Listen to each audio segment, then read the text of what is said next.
دین اسلام اور اس دین کے اوپر استقامت،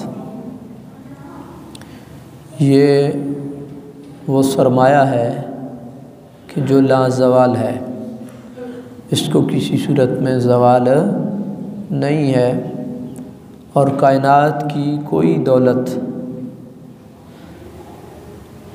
وہ لا الہ الا اللہ محمد الرسول اللہ کے برابر نہیں ہے۔ یہ ذہن میں رکھ لیں۔ سورہ کہف میں اصحاب کہف غار والے، ان کا قصہ بیان کیا گیا اور اس کے چند چیدہ نقاط بیان کیے ہیں قرآن نے۔ یہ ذہن میں رکھیں، قرآن کا مزاج تھوڑا ڈیفرنٹ ہے۔ قرآن کا مزاج کوئی ناول کا سا نہیں ہے یا کوئی سٹوری بک کا سا نہیں ہے کہ وہ پوری کہانیاں الف سے یہ تک آپ کے سامنے رکھے گا، بلکہ قرآن کا مزاج یہ ہے کہ جو آپ کی رہبری، رہنمائی، ہدایت یا آپ کے کام کی چیز ہے، قرآن اس کو سامنے رکھے گا اور اس کو بیان کر کے آگے چلے گا۔ یہ قرآن کا مزاج ہے۔ اسی لیے آپ دیکھتے ہیں کہ مطلب ایسے نہیں ہے کہ جس طرح کوئی ناول لکھتا ہے نا یا کوئی کہانی لکھتا ہے تو وہ الف سے شروع کرتا ہے، 3 بندے سے وہ گھر سے نکلے، انہوں نے یہ لیا، پھر وہ لیا، پھر وہاں پہ گئے، پھر وہاں پہ گئے، پھر یہ کیا، پھر نہ، یہ قرآن کا مزاج نہیں ہے۔ اس لیے کہ قرآن جو ہے یہ آیا ہے رہبری اور رہنمائی کے لیے، اور جو ٹھیک ریلیونٹ پوائنٹ ہے، جو ریلیونٹ نقطہ ہے، اس کو بیان کر کے قرآن آپ کی توجہ ادھر مبذول کرا کے آگے چلتا بنے گا۔ اب قرآن نے کہا کہ ہم آپ کے اوپر ان کا اصحاب کہف کا قصہ اور خبر ہم آپ کو بتا رہے ہیں۔ وہ چند لوگ تھے، چند نوجوان، فتیۃ فتح تھے، وہ چند نوجوان تھے جو اپنے رب کے اوپر ایمان لائے۔ وَزِدْنَاهُمْ هُدًى، اور ہم نے ان کی ہدایت کے اندر، زدنا کا ترجمہ اگر آپ مجھے اجازت دیں تو یہ کر لوں کہ ہم نے ان کی ہدایت میں ان کو برکت دی۔ یہی اس برکت کا نتیجہ تھا کہ وہ ہر مشکل کو برداشت کرنے کے لیے تیار ہو گئے، لیکن وہ دین سے پیچھے ہٹنے کے لیے تیار نہ تھے۔ یا زدنا کا ترجمہ آپ استقامت کر لیں، یا زدنا کا ترجمہ زیادتی کر لیں۔ ہم نے ان کی ہدایت کو اور زیادہ کیا، مستحکم کیا، استقامت دی، برکت دی، کوئی بھی۔ وَرَبَطْنَا عَلَىٰ قُلُوبِهِمْ، ہم نے ان کے دلوں کو مربوط کر دیا، کوئی شک، کوئی شبہ، کوئی تنگی ترشی وہ ان کو زیر نہ کر سکی۔ مختصر تعداد جتنی بھی تھی،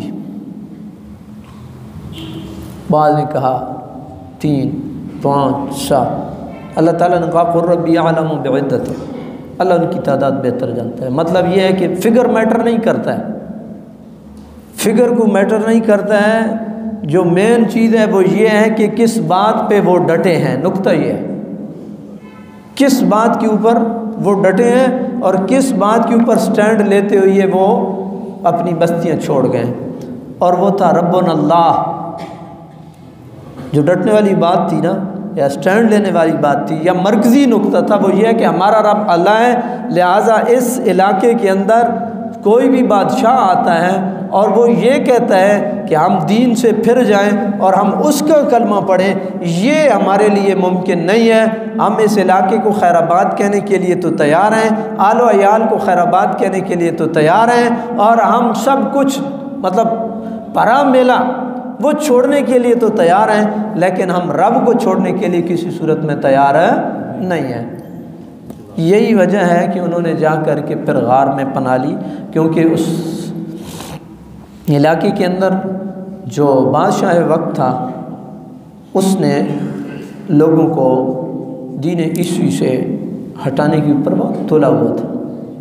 انہوں نے کہا ہم دین کو کسی صورت میں چھوڑنے کے لیے تیار نہیں ہیں۔ اب اللہ تعالیٰ نے یہ غار میں جب انہوں نے پناہ لی تو پھر اللہ تعالیٰ نے ان کے اوپر ایک نیند مسلط کر دی جو تقریباً 309 سال تک یہ وہاں پہ رہے اور پھر اٹھے،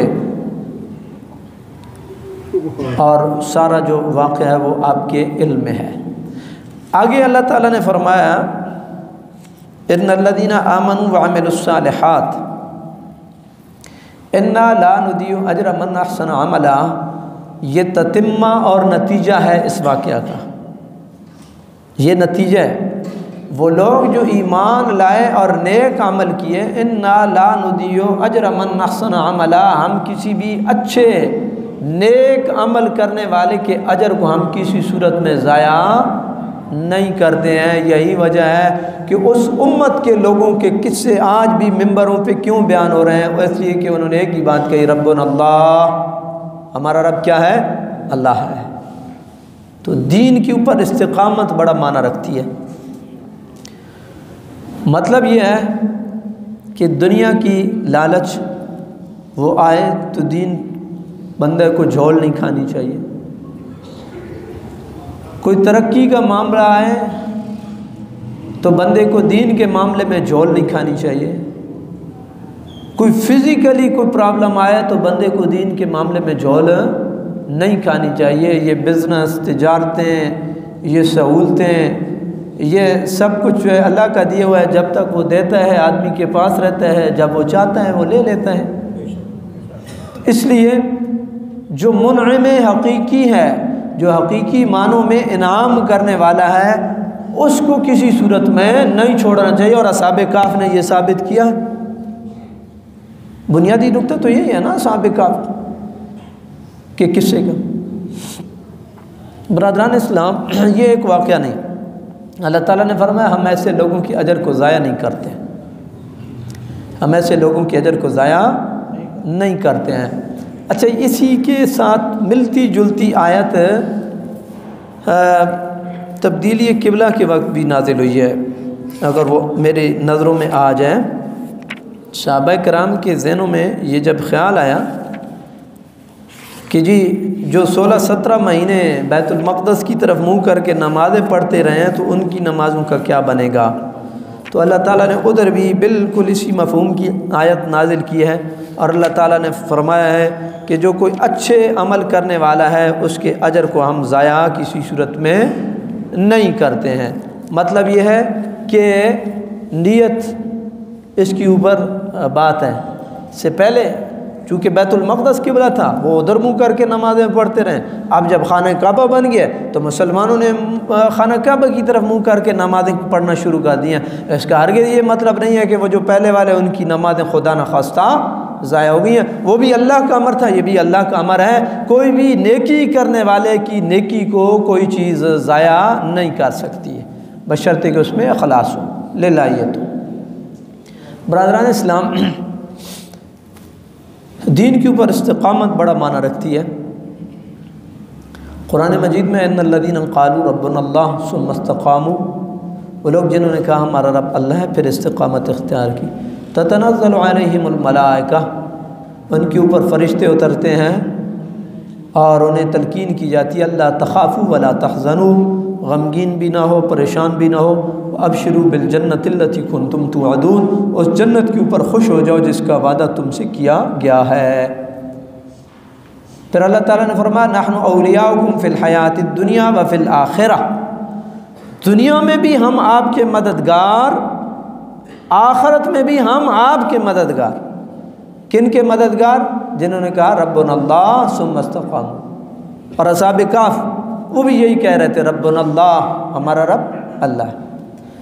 فرعون کے دور کی ایک بات میں آپ کو دین کے اوپر استقامت کے حوالے سے بتاتا چلوں۔ فرعون کی بیٹی کی ایک خادمہ تھی جو حضرت موسیٰ علیہ السلام کے اوپر ایمان رکھتی تھی، موسیٰ اور رب موسیٰ پر ایمان رکھتی تھی۔ تو ایک دن فرعون کی بیٹی کو کنگھی کر رہی تھی، حدیث میں آتا ہے، تو کنگھی اس کے ہاتھ سے گر گئی۔ جب کنگھی اس کے ہاتھ سے گری تو اس نے بسم اللہ کہا، بسم اللہ۔ تو فرعون کی بیٹی وہ اچانک سے جس طرح کوئی اوپری چیز کا نام آتا ہے تو اس نے بڑا حیرت کا اظہار کیا کہ وہ کون ہے وہ اللہ۔ اس نے کہا میں اللہ پہ ایمان رکھتی ہوں اور یہ وہی اللہ ہے کہ جس کی طرف دعوت حضرت موسیٰ علیہ السلام دے رہے ہیں اور میں اس کے اوپر اعتقاد اور یقین رکھتی ہوں۔ تو اس نے کہا فرعون کے علاوہ بھی کوئی رب ہے؟ اس نے کہا وہی رب ہے جو میرا اور آپ کا خالق اور مالک اور رازق ہے اور حی اور قیوم ہے، وہی ہم سب کا اللہ۔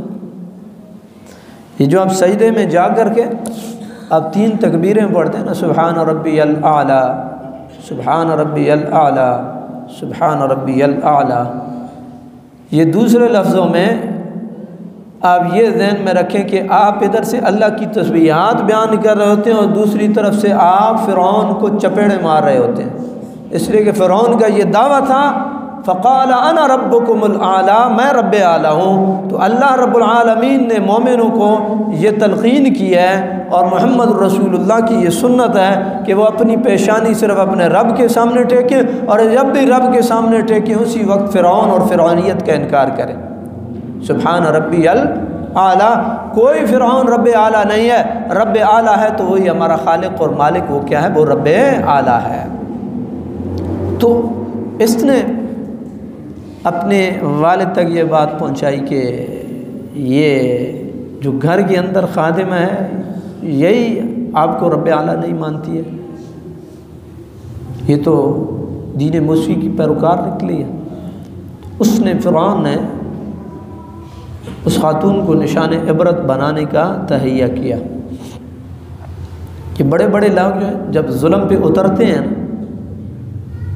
تو قرآن نے انسان کی کو جہاں اشرف المخلوق کا ہے وہاں قرآن نے ایک اور کیٹیگری بھی بیان کی ہے اس انسان کی، انہ کان ظلوما جہولا، یہ بہت بڑا ظالم بھی ہے، بہت بڑا جاہل بھی ہے، یعنی ظلم کی انتہا بھی کر دیتا ہے اور جہالت کی بھی انتہا کر دیتا ہے۔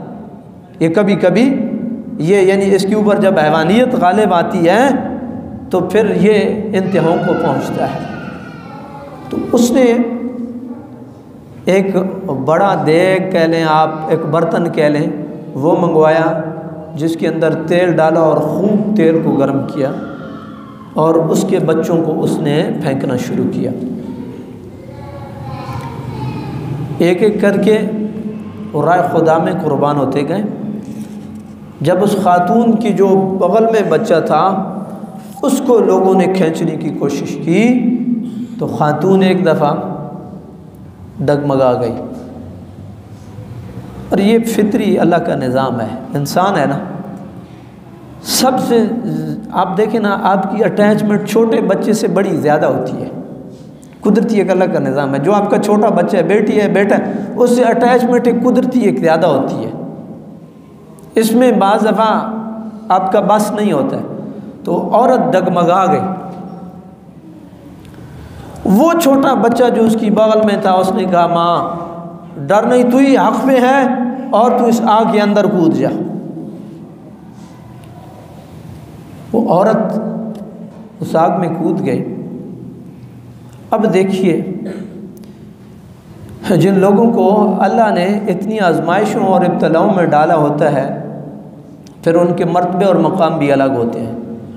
میرے آقا مولا محمد الرسول اللہ صلی اللہ علیہ وسلم جب معراج پہ گئے ادھر بڑی پیاری خوشبو حضور کو آئی۔ حضور نے پوچھا یہ خوشبو یہ کیسی ہے؟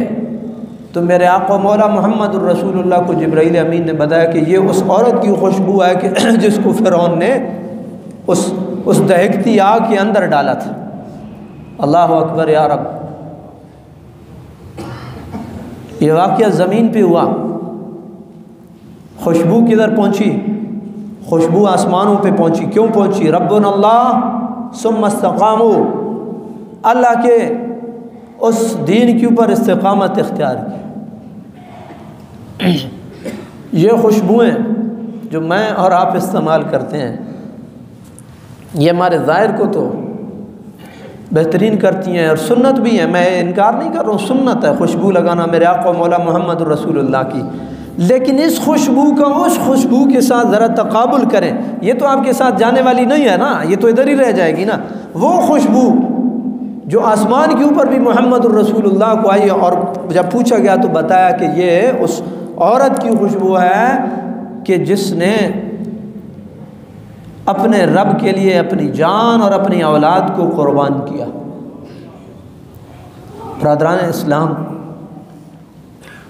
اس کا مطلب یہ ہے کہ کائنات میں اگر دو ترازو ہو نا، دو پلڑے ہوں، اور ایک میں آپ عزت رکھیں، شہرت رکھیں، مال دولت اولاد سب کچھ رکھیں، اور دوسری میں کلمہ رکھیں، تو یہ کلمے کی قدر و قیمت زیادہ بھاری ہے بنسبت ان سب چیزوں کے۔ اور یہ اگر آپ دیکھیں نا، ابھی میں آپ کو اس امت کے ایک عظیم صحابی کی بات آپ کے گوش گزار کروں گا تو آپ کو اندازہ ہو جائے گا۔ وہ عورت عظیم، اس کا دین عظیم، اس کی استقامت عظیم، اس کو لاکھوں سلام، لیکن محمد الرسول اللہ صلی اللہ علیہ وسلم، آپ کی امت کے جو لوگ تھے، جو صحابہ کرام تھے، جو قربانیاں انہوں نے دی ہیں، یہ بھی بہت عظیم ہے۔ اس لیے کہ آگ میں، آگ ہے نا، آگ ہے تو آگ میں یا دہکتے تیل میں آپ ایک دفعہ چھلانگ مار گئے تو چند منٹ کے بعد آپ ختم ہیں اور اذیتوں سے آپ کی جان چھوٹ گئی۔ لیکن حضرت خبیب بن عدی رضی اللہ تعالی عنہ، آپ دیکھیں کہ ان کے جیتے جی اعضاء کاٹے گئے، جیتے جی۔ آپ اگر ناخن نکلوانے کے لیے یار ڈاکٹر کے پاس جاتے ہیں نا، تو آپ کہتے ہیں یار اس کو سن کر لو، انگلی کو سن کر لو تاکہ تکلیف نہ ہو۔ حضرت خبیب بن عدی رضی اللہ عنہ، اللہ اکبر، آپ کو جب پکڑا گیا تو یہ تہیہ کیا کفار و مشرکین نے کہ آپ کو نشان عبرت بنانا ہے تاکہ لوگ دین سے پیچھے ہٹ جائیں۔ حضرت خبیب بن عدی رضی اللہ تعالیٰ عنہ استقامت کا پہاڑ بنے ٹھہرے رہے، اور آپ نے کہا کہ یہ نہیں ہو سکتا ہے۔ سے پوچھا گیا نا کہ کیا تم یہ پسند کرتے ہو کہ جہاں پہ آپ ہو، جہاں پہ آپ ہو وہاں آپ کے نبی ہوتے، حضور کی پکی اور سچی غلامی اور محبت اور عشق، اس کا اندازہ لگا۔ انہوں نے کہا میں تو یہ بھی پسند نہیں کرتا کہ میرے آقا و مولا محمد الرسول اللہ کو کانٹا چبھے۔ خبیب سے یہ توقع کیسے ہو سکتی ہے کہ وہ یہ تصور کرے کہ میں نہ ہوتا میرے نبی ہوتے؟ میں تو یہ بھی گوارا نہیں کرتا کہ محمد الرسول اللہ کو کانٹا چبھے، اور خبیب آرام سے بیٹھا ہوں۔ یہ کون ہے؟ یہ اس امت کے عظیم لوگ ہیں۔ پھر آپ کے اعضاء ایک ایک کر کے کاٹے گئے۔ اگر آدمی ناخن نکالنے کی تکلیف برداشت نہیں کر سکتا تو زندگی میں اعضاء کٹ رہے ہوں اور بندہ پھر بھی دین سے نہ پھرے، تو یہ محمد الرسول اللہ کا پکا سچا غلام ہی ہو سکتا ہے، یہ خبیب بن عدی ہی ہو سکتا ہے۔ اور پھر سولی پہ چڑھ گئی ہوئی ہے، انہوں نے محمد الرسول اللہ کو سلام بھیجا، اور میرے آقا و مولا نے مدینہ میں بیٹھ کر کے ان کے سلام کا جواب دیا۔ صحابہ ورطہ حیرت میں، کوئی بندہ آیا نہیں ہے، کس کے سلام کا جواب ہے یا رسول اللہ؟ تو میرے آقا و مولا نے ارشاد فرمایا، مکہ المکرمہ میں آپ کے ساتھی کو شہید کیا جا رہا ہے، اذیتیں دی جا رہی ہیں، تکلیفیں دی جا رہی ہیں، اس نے وہاں سے مجھے سلام بھیجا ہے، وفا کا تقاضا یہی ہے میں اس کے سلام کا جواب دوں۔ محمد الرسول اللہ صلی اللہ علیہ وسلم نے مدینہ طیبہ میں اپنے اس غلام کے سلام کا جواب دیا ہے۔ تو اس لیے احباب، مرکزی نقطہ یہ ہے، لا الہ الا اللہ محمد الرسول اللہ۔ کوئی کائنات میں کوئی چیز اس کا مقابلہ نہیں کر سکتی ہے، کوئی چیز اس کا مقابلہ بالکل نہیں کر سکتی۔